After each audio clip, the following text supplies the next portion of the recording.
Right. Well, we want our students and our teachers to be inspired and to grow each year, and I reflected on what inspired me as an educator. After working with some of these students and after talking to some students that you will later see in a video and watching some of the stories, I felt that it was time for me to kind of share some things that were inspirational that led me to where I am today.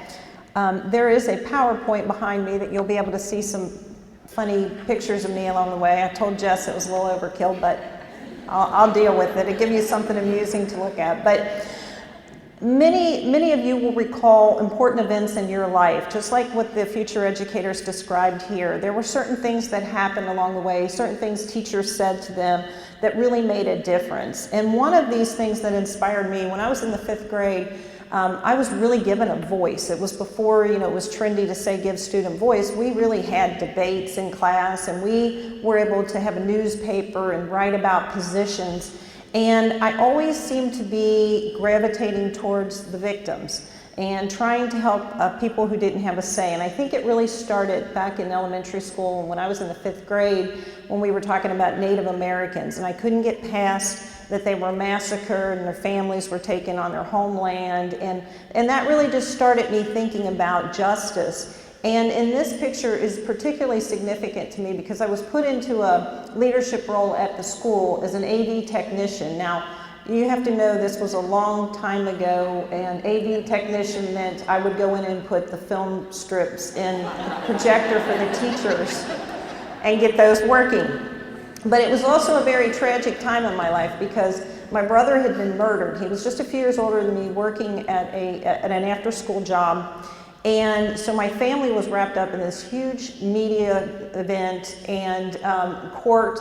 And for me, the sanctuary was not to go to court, it was to go to school. It was to have that routine. It wasn't that I was getting counseling from teachers or counselors. I don't think we even had school counselors then, but it was that I had a place to go where I could have a voice. I could express myself when I couldn't express other things that weren't in control in my life. And as I went to middle school and got older, it was around the same time, and I always say I can speak as an expert on PL 94142 because I lived it. We didn't have students with disabilities that were even permitted to be in schools until the mid-70s. And so I was one of those students I was actually a student when those students with disabilities were allowed to finally come into school. And they were all in segregated classes, and I spent half of my career getting them out of those segregated classes, but that's the only way they were able to come into school was through a separate classroom setting. But they were still in the hallways with people who didn't welcome them, that didn't understand, that were afraid of that type of diversity. And I just remember clearly one of my experiences at the middle school level in rescuing some of these smaller special needs students out of lockers because they were being bullied. It's not unlike what we see today when people are afraid of other areas of diversity. This is what it was like in the 70s when you had students coming in for the first time that were disabled. And if they were in a wheelchair, they weren't permitted to come at all. ADA came much later, but there were some lawsuits back then because students in wheelchairs, and I know in particular I had a cousin who experienced this, with a condition, then you weren't able to come in. You had to have a homebound teacher to come to your house a couple of days a week, and that was the only way that you could get your instruction. So I started really young, really looking at fighting for the rights of other students that didn't have a voice for themselves or couldn't speak for themselves because they were a victim. And so in this picture, I'm getting, I'm older. I'm feeling like high school isn't really the experience I want it to be. I always wanted to do something in my career to change that experience, to make it more engaging for other students. When I went to college, I took on a leadership role as a president of a psychology club. And again, trying to immerse myself into something that I think will be impactful and that will change the lives of other students. And so when I finally, if you see these are even more fun than the first ones, if you see me in the 80s as teaching, when I finally started teaching and I decided to go from my psychology degree, I wanted to teach, I wanted to have hands-on, I wanted to work with kids. So I got my master's degree in special education, and I started taking those students who were so far behind. They were victims of their own circumstance, of their own economic circumstance. And so I wanted to take those students, and within that year I had, or two that I had them in kindergarten and first grade, really allow them to make it. You know, we didn't have preschool and early childhood programs and all the interventions that we have today that we take for granted. So I only had that 1 year to try to get them on the right path, because if I didn't, we know they would go into a segregated program and they would never catch up with their peers. So you can see a few pictures of me working with them until we bring us to the academies. And why the academies? Because when I took over as superintendent, we were really working hard in this district to have personalized learning paths for all students. That is an extraordinary task when you have over 14,000 students. And so I talked to the principals at the high school and I said, how can we give kids a passion, give them a voice, let them decide what they want to do with their life? You know, what's their pathway going to be? Instead of marching everybody through the same curriculum, how can kids decide in high school? Because I knew that was a valuable experience for me, when I had a voice, when I could choose my pathway. And so the principals and I, and along with a lot of other people from central office, we were in dialogue with the state about how to do innovative things. And we said, what if we took a group of students who already knew what their passions were? What if we looked at kids who said, I know when I get out of school, I want to do this, like what you heard this morning with the future educators. They know they want to go into teaching. We would have started Future Educators year one if we had found the partners to do it, because we have to have our post-secondary partners on board. And it was such a strange concept at the time that even our partners couldn't understand. How can you start, you know, educating future teachers while they're in high school? So we had to get a few years under our belt with the other academies to prove to the business and industry and post-secondary that our high school students are strong, they do have a voice, and they do know what they want to do. So that's why when people ask, why did you start with the academies? We started with the students who knew what their passions were. And then we're hoping to spread that out to the rest of the high school students so they can see that they too can have a voice. If the academy structure is not for them, we still want them to have a personalized learning experience. And so that's where we're going with the next level, is to have a personalized learning experience. So for me, when I went through my doctoral work for administration and supervision, I had to reflect on, why are these things so important to you? Why are the victims so important? Why are these rights for kids so important? And it takes you back to your history. It takes you back to things in your life that have happened to you that are important to you, for you to reflect on that. And I know that those of you who are sitting out here, there's a reason that you were inspired to go into teaching. Whether this is your first year or your 30th year like me, you became a teacher for some reason. You had a passion, you had somebody in your life. We have that opportunity every day to be that inspiration for another student. The outreach and the impact of the lives that we touch when those students walk through the door and they're with us for a year or for their lives can't be measured. We don't know what the impact is going to be on our actions today, on the class that you get, on the students that walk in your building. You have no idea where that's going to lead them in their future. Teaching is not easy. It is not an easy profession, and that's why not everyone does it. But it is so rewarding when you see the fruits of your labor. When you see these kids come back, the students you have today say, hey, that really made a difference because of the way my teacher taught. We have a video that we're going to show you today of two students who graduated from the Kenton County School District just this past spring. Ellis McCarthy graduated from Dixie Heights, and Blake Powell from Simon Kenton. And at the regional Northern Kentucky Education Council meeting, if some of you were there, you might have recognized that they received an award because they made it against all odds. And they talked to us and they told us that we could use their story and their video and share it with you today, because they're both off in college now. But they wanted to know how impactful that this community was, and the teachers and the people who surrounded them when they had hard times. So we're going to take a look at that video.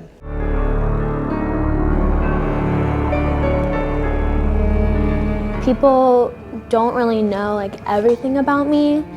Well, I was always bouncing back and forth from my mom and dad's house because they weren't together. And all of a sudden my mom is freaking out. I heard a thud upstairs and I'm just like, oh my gosh, what's going on? So I'd moved from Ohio to Kentucky back and forth. And one day, me and my brother came home to my dad's house, and under the couch we found drugs. I mean, I'm still confused about all the stuff that happened to him because he had more than just stage 4 cancer. He went into septic shock, all of his organs were failing. I mean, the doctor said that he was gonna die. In middle school, my dad started, I'd handle the drugs, I'd go on deals with him, stash it, so that if we were to get in trouble, it'd be on me and not him. Like, what am I supposed to tell my 3-year-old brother? That, oh, sorry, your dad's gonna die. Like, how do you comfort that? How does a kid comfort another kid? One occasion, we were in Newport, and guys got in the back seat, and they put a gun on us, and we thought our lives could have been taken right there. That was the hardest thing, is having to take care of him because he's always taking care of us. In high school, I got more involved and was more hands-on with helping my dad because he started making his own. And there was no money going in. Like, none. Like, I can't even like describe that. Like, there was no income, not a penny was like coming to us. All the funds that my mom had saved up, gone with medical bills, just disappeared. I'd help him soil all the plants, water them, everything. I'd stay up till 2 or 3 a.m. And then when they were finished, I'd have to help them bagging them, sell them. I was struggling just to get up in the morning. Like, I was struggling to eat. My not even 1-year-old sisters weren't eating. I take the city bus most days. I take 2. So I have to transfer buses to get here. He was taken to prison last year during my junior year. I don't like to take things from people. And so there's gonna be kids like me that are like, I need help, but don't wanna say I need help. They're so used to carrying everything on their backs all the time. And that's so rough being this age. And those kids are forced to grow up so fast. And then it's like, sometimes I just need to be a kid for once.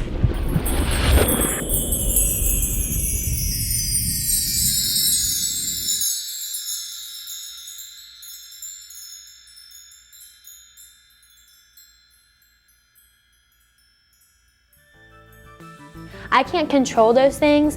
I can control my attitude, I can control my grades, I can control how I show up on the field or on the court. I control myself, I can't control anyone else or my environment pretty much. So it's just good to have that refresher in your mind. Well, throughout my whole life, I always fell back on sports and friends because they've always been closer to me and I've always been more stable with those. So football really helped me a lot because it's a whole different world. And I just remember people would drive to my house and drop off these huge boxes of food. I've been best friends with Logan Scott since 7th grade. Been to his house every week, and then they've helped me a lot because his dad didn't have the best story either. So he felt like we had a connection, so I could always talk to him, go to him. All the stuff is just being handed to us. There's a check from Dixie, I think it was student council, I don't know what it was, a check from them, a check from Dixie basketball, boys basketball, not even girls basketball. My girls basketball team, it happened in the winter, so I was in basketball season. They're loading up my car, loading it up with just stuff. So when my dad got locked up, I talked to his dad and asked him what I should do, if they could help me in any way. And he offered me to live with him until I went off to college. Because of our community and because of the connection that I made with the school and the school made with me, that we would be on the streets. A lot of kids will fall off and resort to drugs or alcohol, but you have to find a better outlet, something that'll help you and lead to your goals that you want to achieve. That connection that all of those people made, that all of Dixie made with me, saved lives. Well, I love to always represent our school, and I think it's awesome that other kids get to hear my story because it's not the best story, but it's not the worst either. And I just want them to know that they can make it through too. I just want to say thank you, first off. My family can't be more grateful.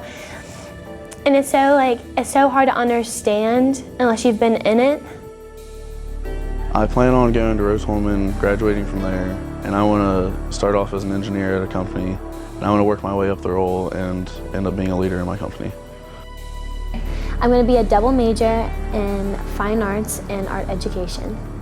After my 4 years at UK, and hopefully going into the DAP program, because I've already been accepted there, so hopefully I can get in there for grad school.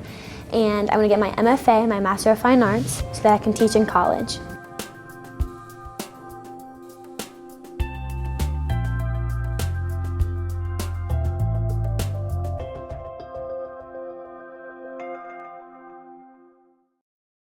These students are courageous to tell their stories. Their experiences and how adults supported them during their challenges will impact and inspire their future work.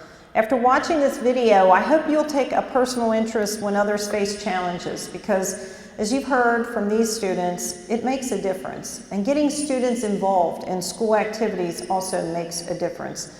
Their stories are the reason we go that extra mile and we give that extra time every day in every school year. Their stories give us hope and affirmation that we're working together to be a community of stronger and more compassionate learners.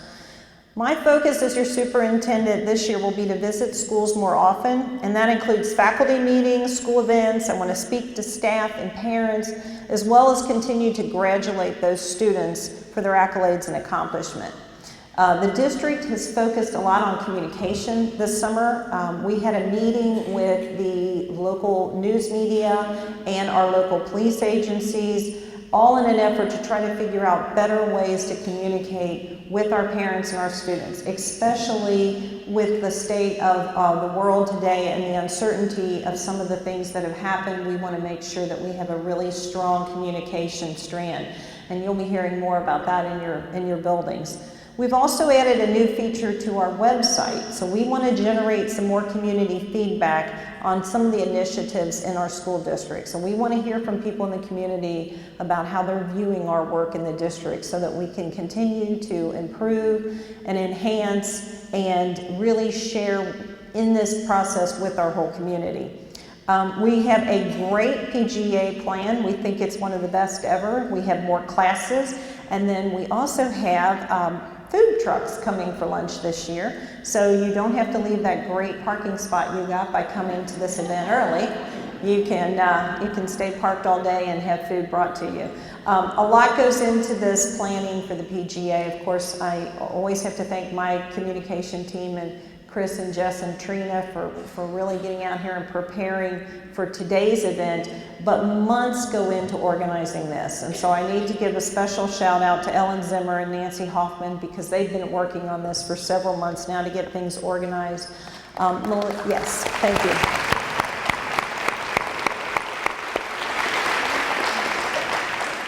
And if you like the food trucks, thank Melina Owens has worked on getting you a few, so you have a few choices for the food trucks, which is a nice option this year. Deb Obermeyer, her team at Turkey Foot, they were in here perfecting the gym last night, touching up on paint, making sure that all the equipment was running. So thank you, Turkey Foot, Deb and your team.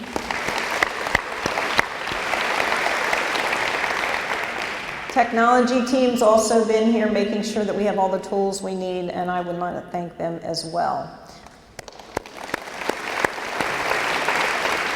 And then finally, we could not have a PGA without people stepping up and agreeing to be presenters. So thank you to all of our presenters for agreeing to be with here and sharing your knowledge with the whole group this year. Presenters, thank you.